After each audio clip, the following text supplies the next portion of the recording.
Hello student, स्वागत है आपका आईसीटी वर्चुअल क्लासेस में। मैं हूं कविता, आपकी बायो टीचर। उम्मीद करती हूं आप सभी अच्छे होंगे और स्वस्थ होंगे। क्लास हमारे चैप्टर का नाम है डाइजेशन और हमारा जो टॉपिक चल रहा है दैट इज डाइजेस्टिव सिस्टम। तो डाइजेस्टिव सिस्टम का हम एक ओवरव्यू यहाँ पे ले रहे हैं, जिसमें अभी तक आपने कुछ चीज़ें समझी हैं। हमने अभी तक यहाँ पे बात की है माउथ के बारे में। इसोफेगस जो हमारा टॉपिक है वो आज का रहेगा। इससे पहले आपने माउथ में आपने टीथ, टंग के बारे में हम डिस्कस करेंगे।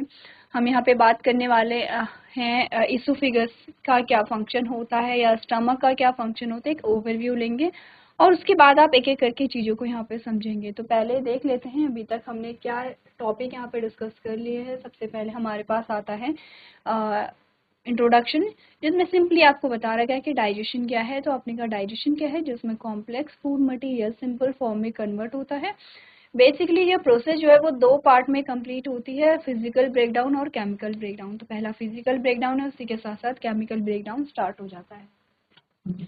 अगर हम बात करें कि जो डाइजेस्टिव सिस्टम है इसमें दो पार्ट में हमने डिवाइड किया है, मेन ऑर्गन और दूसरे हमारे पास कुछ ग्लैंड्स और एक्सेसरीज आती हैं, जिसमें हमने सलाइवरी ग्लैंड्स के बारे में बात की है। हमने लिवर और पेनक्रियाज, ये तीनों आपकी ग्लैंड्स होती हैं। बाकी टीथ और टंग जो आपके आते हैं ये अदर ऑर्गन्स हमारे पास आते हैं। अब हम बात करते हैं यहाँ पे माउथ के बारे में। माउथ में हमने कुछ टर्म्स यहाँ पर देखे हैं, जैसे कि थिकोडोंट। थिकोडोंट का मतलब है कि ऐसे दांत जो सॉकेट में एम्बेडेड होते हैं, सॉकेट में फिक्स होते हैं, उन्हें हम थिकोडोंट कहते हैं। सेकेंड टर्म आता है डाइफाइडोंट। डाइफाइडोंट वो दांत होते हैं जो अपनी पूरी लाइफ में दो बार आते हैं। तीसरा है हेटेरोडोंट। तो हेटेरोडोंट वो होते हैं जिसमें डिफरेंट टाइप्स ऑफ टीथ होते हैं, जैसे हमने ह्यूमन में देखा है इंसीजर है, कैनाइन है, प्रीमोलर है, मोलर है। तो अलग अलग प्रकार के दांत होते हैं। अब इसी के बेसिस पे हमारे पास क्या आता है, यहाँ पे डेंटल फॉर्मूला आता है। जैसे हमने कहा कि अगर हम परमानेंट टीथ की बात करें तो 2123 अपॉन 2123 हमारा डेंटल फॉर्मूला आएगा। अगर मिल्क टीथ की बात करें तो 2102 अपॉन 2102 यहाँ पर आपका फॉर्मूला आता है। ये क्या है, किसी भी जॉ का हाफ जॉ बताता है, यानी कि अपर जॉ का हाफ, ये लोअर जॉ का हाफ है। ऐसे ही आपने का अपर जॉ का हाफ, लोअर जॉ का हाफ, अगर आप टोटल करेंगे तो टोटल नंबर ऑफ टीथ आपके यहाँ पे 32 आएंगे। ठीक है, आगे बढ़ते हैं। आगे हमने यहाँ पे टीथ का स्ट्रक्चर देखा है। आपने देखा टीथ का स्ट्रक्चर जो होता है वो किस प्रकार से होता है। यहाँ पे ब्लड वेसल्स और जो नर्व्स होती हैं वो कैसे यहाँ पे फिक्स होती हैं।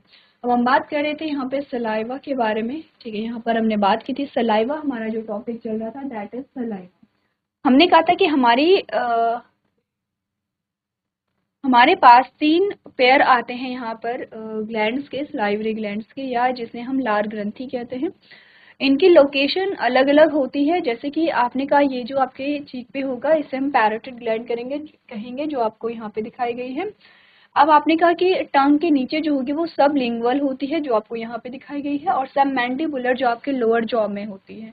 ठीक है, यहाँ पर अगर हम देखें तो सबसे लार्जेस्ट जो ग्लैंड है वो आपकी पैरोटिड ग्लैंड आएगी। ठीक है, क्लियर है। अब आता है लार्वा जो है उसका कंपोजिशन इंपॉर्टेंट होता है। तो लार्वा का जो कंपोजिशन है, यानी कि लार्वा जो है जिसे आप साधारण भाषा में थूक कहते हैं, तो अब आप थूक नहीं कहेंगे, वो आपका लार होगा यहाँ पे। अच्छा, एक और चीज, आपको क्यों कहा जाता है, कभी आपने देखा होगा किसी की आदत होती है बहुत ज्यादा थूकने की। ठीक है, तो कोई बहुत ज़्यादा अगर अपने सलाइवा को बाहर रिमूव करता है या थूकता है, उसे ऐसा ना करने की सलाह दी जाती है, क्योंकि आपके सलाइवा में क्या है, डाइजेस्टिव एंजाइम्स है।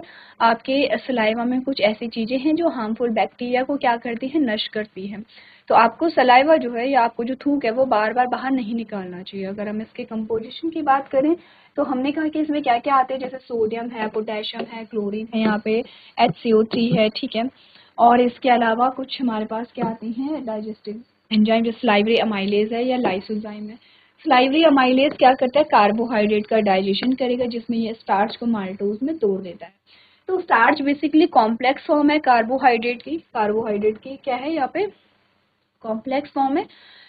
कार्बोहाइड्रेट माल्टोज में टूट जाता है। तो हमने कहा क्या माल्टोज सबसे सिंपलेस्ट फॉर्म है कार्बोहाइड्रेट की, हमने कहा नहीं, माल्टोज सिंपलेस्ट नहीं है, सिंपलेस्ट है ग्लूकोज, जो कि आगे चल करके यहाँ पर क्या होगा, डाइजेस्ट होगा। अभी हमने क्या देखा है, हमने देखा है कि पॉलीसेकेराइड जो है, पॉलीसेकेराइड यानी कि जो कॉम्प्लेक्स फॉर्म है, तो कॉम्प्लेक्स फॉर्म जो है वो कंपैरेटिवली सिंपलर फॉर्म में कन्वर्ट हो गई है, यानी कि स्टार्च माल्टोज में, अब माल्टोज जो है वो ग्लूकोज में कन्वर्ट हो जाएगा। तो पार्शियल डाइजेशन हुआ है, आपसे पूछा जाता है डाइजेशन कहाँ से स्टार्ट होता है, आपने कहा माउथ से स्टार्ट होता है, यानी कि मुख से शुरू होता है। आंशिक पाचन होता है मुख से। आंशिक पाचन किसका होगा, कार्बोहाइड्रेट का होगा। क्या चेंजेस आते हैं, स्टार्च माल्टोज में चेंज होता है, ये आपको ध्यान रखना है। अब आते हैं स्लाइवरी एमाइलेज पे। अच्छा यहाँ पे ये स्लाइवरी एमाइलेज। अब आते हैं लाइसोजाइम पे। ये जो आपके लाइसोजाइम है ये आपके टीयर्स में भी होता है और आपके स्लाइवा और टीयर्स दोनों में होगा। इसका जो नेचर है वो है एंटी बैक्टीरियल, ठीक है। इसका जो नेचर है एंटी बैक्टीरियल है, यानी कि इसका काम होगा जो हार्मफुल बैक्टीरिया होंगे उनको किल करना, उनको क्या करना, किल करना। तो जब भी आप यहाँ पर बात करते हैं इम्यून सिस्टम के बारे में, तो इम्यून सिस्टम में आपके कुछ सरफेस बैरियर आते हैं। सरफेस बैरियर जो पैथोजेंस को सरफेस पे ही रोक लेते हैं, जैसे स्किन के बारे में हम बात करते हैं, ठीक है। वैसे ही हम बात करते हैं यहाँ पे जो लाइसोजाइम है उसके बारे में, जो आपकी आंखों में भी होता है, आपके टीयर्स जो होते हैं उसमें होता है, आपके सलाइवा में होता है, जो एंटी बैक्टीरियल होता है। इट मीन्स कि ये जो हानिकारक बैक्टीरिया है उन्हें क्या करेगा, नष्ट करेगा। तो देखिए यहाँ पर आपको क्या क्या, आपका एक पूरा एक मैकेनिज्म देखिए, आपके डाइजेशन के साथ साथ आपका ये भी ध्यान रखा जा रहा है कि कुछ हार्मफुल जो चीज़ें हैं वो आपकी बॉडी में ना जाए। क्लियर है इतना, ठीक है। तो अब हमने कहा कि ठीक है स्लाइवरी एमाइलेज का फंक्शन पता चल गया, लाइसोजाइम का फंक्शन पता चल गया है। अच्छा एक और चीज़, जो क्लोरीन होता है वो क्या करेगा, यहाँ पे स्लाइवरी एमाइलेज को एक्टिवेट करेगा। क्या करेगा, स्लाइवरी अमाइलेज को एक्टिवेट यहाँ पर करेगा। इतनी चीजें क्लियर हैं, एक बार आप लोग इन्हें क्या करेंगे, रिवाइज कर लेंगे। तो चलिए आप लोग यहाँ पर एक बार सलाइवा जो इसका जो कंपोजिशन है उसे अपनी कॉपी में नोट कर लेंगे। चलिए अब ये तो बात हुई हमारे सलाइवा के बारे में। अब आपके माउथ में एक और चीज रह जाती है, आपके माउथ में एक और चीज रह जाती है, दैट इज अ टंग, जिसमें आपने आपके लिए दो लाइनें यहाँ पे छोड़ी गई थी। आपने कहा taste buds are present on the upper surface of the tongue in papillae. Papillae यहाँ पे कुछ स्ट्रक्चर होते हैं जो टंग में पाए जाते हैं और इन्हीं के ऊपर टेस्ट बड यहाँ पे पाए जाते हैं। The tongue is attach to the oral cavity by a frenulum. आपने देखा होगा टंग का जो आगे का जो हिस्सा होता है वो फ्री रहता है, पीछे का जो हिस्सा है वो अटैच्ड है, ठीक है। कहाँ से अटैच्ड होता है, बाय फ्रेन्युलम के द्वारा अटैच्ड होता है। एक बोन होती है हायोइड बोन, उससे क्या होता है, अटैच्ड होता है। अब यहाँ पे जो पैपिली होती हैं वो अलग अलग प्रकार की पैपिली हमारे पास आती हैं। सबसे पहले तो उनके नाम हमें नोट करने हैं।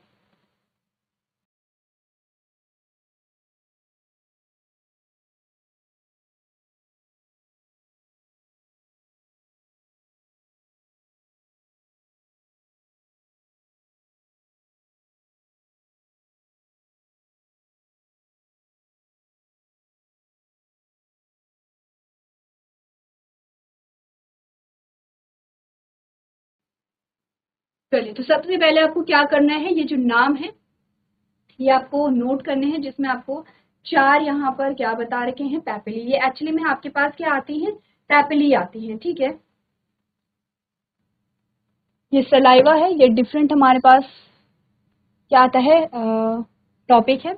हम बात कर रहे हैं टंग के बारे में। टंग यानी कि हमारी जो जीभ है उसमें कुछ स्ट्रक्चर होते हैं जिन्हें हम क्या कहते हैं, पैपिली कहते हैं, ठीक है। पैपिली, वही पैपिली जिनके बारे में आपने यहाँ पे पढ़ा था। आपने कहा था कि यहाँ पे क्या होते हैं, पैपिली यहाँ पे रहते हैं। चलिए पैपिली जो है वो चार प्रकार के होंगे जिन्हें आपको याद रखना है। फिलीफॉर्म होता है, फंजी फॉर्म होता है, फोलिएट होता है और सर्कमवैलेट। आपके पास यहाँ पर क्या आती हैं, टाइप्स ऑफ पैपिली आती हैं। अब जो पैपिली होती है वो हर एक पैपिली में ऐसा नहीं है कि सभी में टेस्ट बर्ड पाए जा रहे हैं, कुछ में टेस्ट बर्ड पाए जाते हैं, कुछ में टेस्ट बर्ड नहीं पाए जाते हैं, ठीक है। सबसे पहले नाम याद रखने हैं, क्योंकि आपके पास अब आप हायर क्लासेस में आ चुके हैं तो अब आपको ये चीज़ें ध्यान में रखनी है। अब यहाँ पर आपके लिए होमवर्क ये होगा कि आप ये देखेंगे, आपको सर्च करना है, आप इमेज निकालेंगे कि टंग के कौन से पोर्शन में फिलीफॉर्म पैपिली है, फंजीफॉर्म पैपिली है, फोलिएट है और सर्कमवैलेट है। तो सबसे पहले हमें नोट करने हैं नाम। अगर हम इनके फंक्शन की बात करें तो इनका जो स्ट्रक्चर है और इनके जो फंक्शन है वो अलग अलग यहाँ पर हो सकते हैं, अलग अलग यहाँ पर होंगे। जैसे कि अगर हम फिलीफॉर्म के बारे में यहाँ पर बात करें तो हमने कहा फिलीफॉर्म में कोई टेस्ट बर्ड नहीं पाए जाते हैं, ठीक है। एक एक करके हम यहाँ पर देखेंगे। जैसे फिलीफॉर्म में टेस्ट वर्ड नहीं पाई जाती है तो इसका फंक्शन क्या होगा। फंजी फॉर्म के बारे में बात करेंगे, फोलिएट और सरकम वैलेट के बारे में बात करेंगे। तो चलिए सबसे पहले आप एक बार नोट कर लेंगे।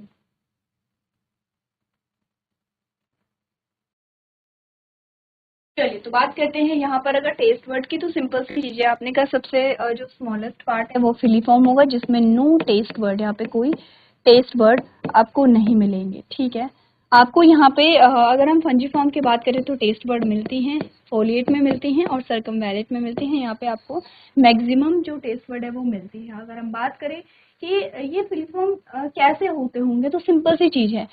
इस प्रकार से छोटे छोटे स्ट्रक्चर देखे हैं आपने अपनी जीभ में, ऑफ कोर्स आपने देखे होंगे। ये आपके टंग है और आपको इस प्रकार के जो स्ट्रक्चर है वो मिलते हैं। तो ये एक्चुअली में क्या होती हैं, पैपिली होती हैं। डिफरेंट टाइप की पैपिली, डिफरेंट इनके फंक्शन होते हैं। ठीक है, अगर हम जनरल फंक्शन की बात करें तो ये आप पहले भी पढ़ चुके हैं कि क्या क्या इनके फंक्शंस यहाँ पर होंगे। चलिए अब नेक्स्ट हमारा पार्ट आएगा माउथ के बाद, वो आएगा यहाँ पे फेरेंक्स और एसोफेगस। सबसे पहले फेरेंक्स के बारे में हम बात करते हैं। हमने कहा फेरेंक्स क्या है, यहाँ पर give passage to food and air, the epiglottis a cartilaginous flap block the entry of food into glottis, the opening of trachea, wind pipe. आपको कुछ टर्म्स यहाँ पर दिए गए हैं। जैसे फ्रेंक से give passage to food and air, एक कॉमन पैसेज आपका आता है। जैसे जैसे कि आपने अगर देखा होगा,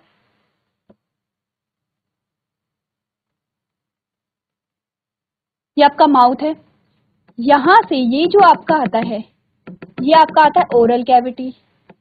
यहाँ से जो आपका आएगा वो आएगा नेजल कैविटी।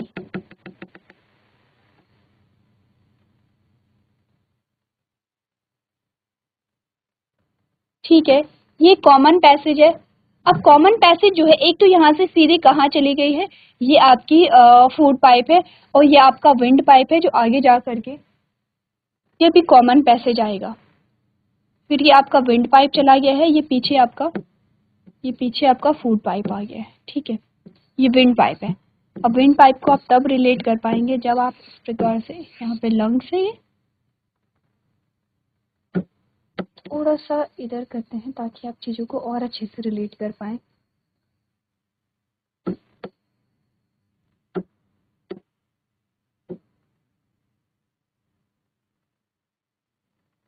ठीक है, तो हमने कहा ये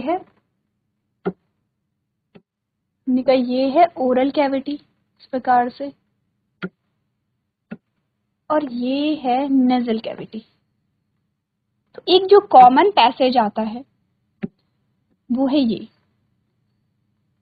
ठीक है, कॉमन पैसेज के बाद आपने कहा यहाँ से तो स्टार्ट हो जाती है क्या, आपका जो फूड पाइप होता है, ये है आपका ट्रैकिया जो ये दो ब्रांचेस में टूटेगा, जिसे हम ब्रोंकाई कहते हैं। यहाँ से हम देखते हैं कि ये स्टमक शुरू हो गया, ये है स्टमक। यहाँ से छोटी इंटेस्टाइन यानी कि छोटी आंत जिसे हम कहते हैं, ये आपकी बड़ी आंत है, ये आपका डाइजेस्टिव सिस्टम। तो समझ रहे हैं चीजें कैसे चल रही है। अब ऐसा नहीं है कि इतने पीछे ऐसे है, ऐसा है कि कोई व्यक्ति जो है वो इस डायरेक्शन में खड़ा है, इस डायरेक्शन में खड़ा है, उसकी जो नेजल कैविटी है ये क्या होगी, नेजल कैविटी, जिसे हम क्या कहते हैं, नासा गुहा कहेंगे इसे, नासा गुहा। ठीक है, और ये आपकी आती है ओरल कैविटी, जिसे आप कहते हैं मुख गुहा।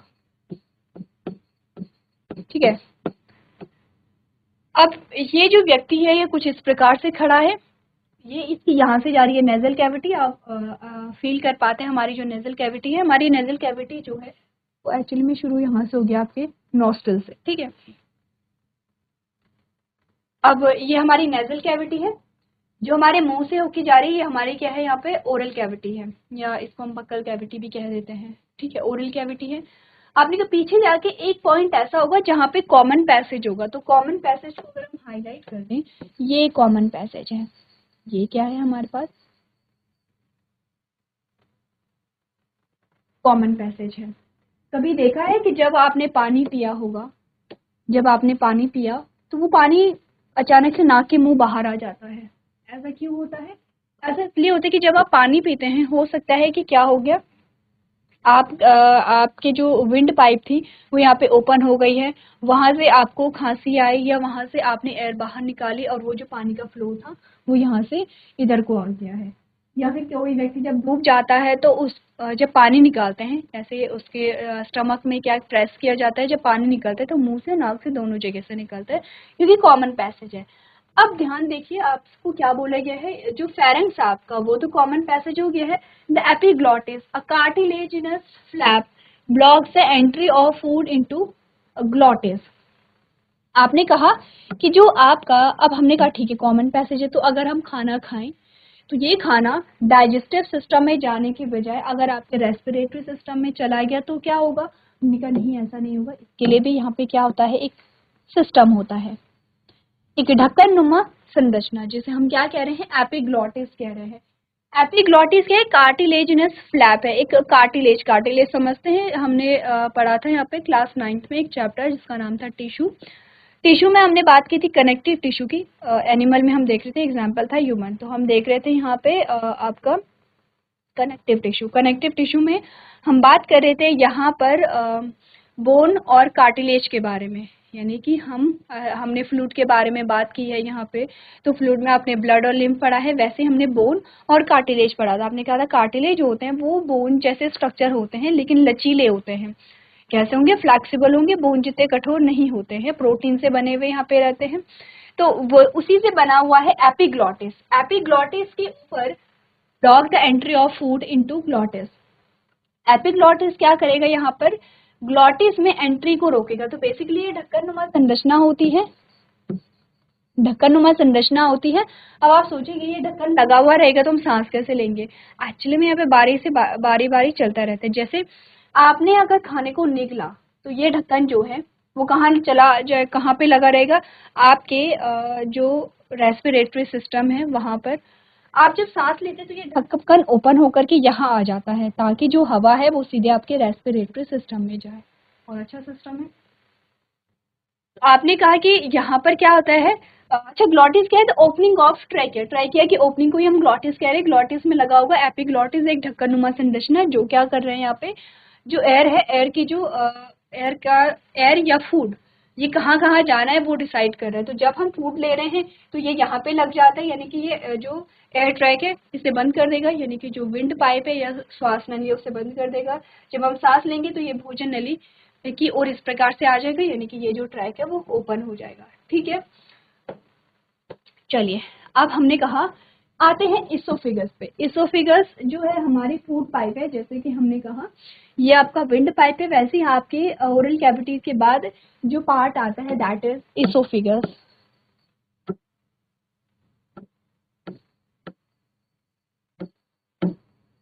इसोफिगस, इस इसोफिगस को ही हम फूड पाइप भी कहते हैं या भोजन नली भी हम कहते हैं। ठीक है, अब हमने कहा कि इसोफिगस में कोई डाइजेशन की प्रोसेस नहीं होती। जैसे माउथ में तो क्या हुआ, कार्बोहाइड्रेट का डाइजेशन हुआ था, यहाँ पे कोई अलग से सिक्रेशन भी नहीं हो रहा है। हाँ, यहाँ पे म्यूकस रहेगा। म्यूकस एक हम कह सकते हैं चिपचिपा पदार्थ होता है जो ल्यूब्रिकेट करता है। ल्यूब्रिकेट का मतलब होता है जैसे सतह को स्मूथ बनाता है, यानी कि सॉफ्ट बनाता है। ठीक है। तो अब हम क्या करेंगे, जब हमने च्यू कर लिया, जब हम चबा रहे थे दांतों से, जब हमारी टंग ने टेस्ट भी यहाँ पे क्या किया था, फील किया था, हमारी टंग च्यू करने में मदद कर रही है, सलाइवा मिक्स हो रहा है, यहाँ पर फूड का डाइजेशन हो रहा है। जब हमने कहा कि फूड में सलाइवा मिल गया, अब हम उसको क्या नाम दे रहे हैं, बोलस दे रहे हैं। अब बोलस को आप निगलते हैं, स्वेल करते हैं। जब आपने निगला फूड को तो भोजन निगल के कहाँ जाता है, इसोफिगस में जाता है। इसोफिगस में जब फूड जाएगा तो वो एकदम से नीचे नहीं जाएगा। इसोफिगस में क्या होती है, कुछ इस प्रकार से तरंगे उठती हैं, इस प्रकार की तरंगे उठती हैं।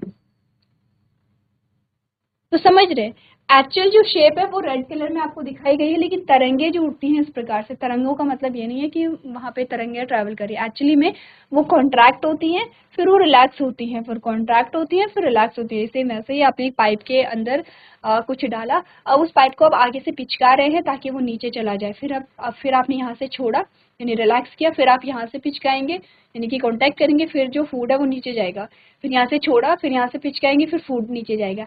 ऐसे ही कॉन्ट्रैक्शन और रिलैक्सेशन होता रहता है आपके फूड पाइप में, जिसे पेरिस्टालिसिस मूवमेंट भी हम कहते हैं, ठीक है।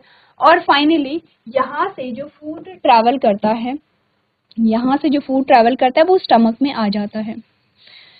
तो अब हमारा नेक्स्ट जो टास्क है वो ये है कि हमारे स्टमक में जो फूड चला गया है वो स्टमक से बाहर वापस ना आए। इसके लिए क्या होता है, इसके लिए यहाँ पे कुछ स्ट्रक्चर लगे होते हैं, उन्हें हम कहते हैं स्फिंक्टर। ये स्फिंक्टर आपको और भी मिलेंगे आगे आगे आगे, हाँ आपको स्फिंक्टर मिलते रहेंगे। इस स्फिंक्टर का नाम है गैस्ट्रोएसोफेगस स्फिंक्टर। इसका नाम है गैस्ट्रो जो शब्द आया है वो हम स्टमक के लिए जो भी हम टर्म यूज करते हैं दैट इज गैस्ट्रो। क्योंकि स्टमक और इसोफिगस के बीच में तो आपने कहा गैस्ट्रो इसोफिगस, ठीक है। हमने क्या बोला है, गैस्ट्रो जो शब्द आया है वो आया है आपके स्टमक से, ठीक है। इसोफिगल जो आया है वो आपके आया है इसोफिगस से। और स्फिंक्टर, गैस्ट्रो इसोफिगल स्फिंक्टर, स्फिंक्टर कुछ गेट जैसा स्ट्रक्चर होता है जिससे फूड एक बार अंदर चला गया तो फूड वापस नहीं आएगा, ठीक है। तो इस तरीके से क्या होता है, जो फूड है वो आगे की ओर बढ़ता चला जाएगा। तो नेक्स्ट पोर्शन हमारा आया है यहाँ पे इसोफिगस। क्या पढ़ा है आपने इसोफिगस के बारे में, आपने कहा it is long tube that opens into the stomach. एक लंबी नली है जो स्टमक में खुलती है, which is regulated by a muscular gastroesophageal sphincter. एक और चीज यहाँ पे आप लोग ऐड करेंगे जिसमें इसमें क्या चलती रहती है, आपने कहा पेरिस्टालिसिस मूवमेंट चलती रहती है। ये मूवमेंट क्या है, कॉन्ट्रैक्शन और रिलैक्सेशन की प्रोसेस है जिससे फूड नीचे की ओर क्या करता है, मूव करता है। क्लियर है इतना? तो चलिए आप लोग एक बार नोट कर लेंगे।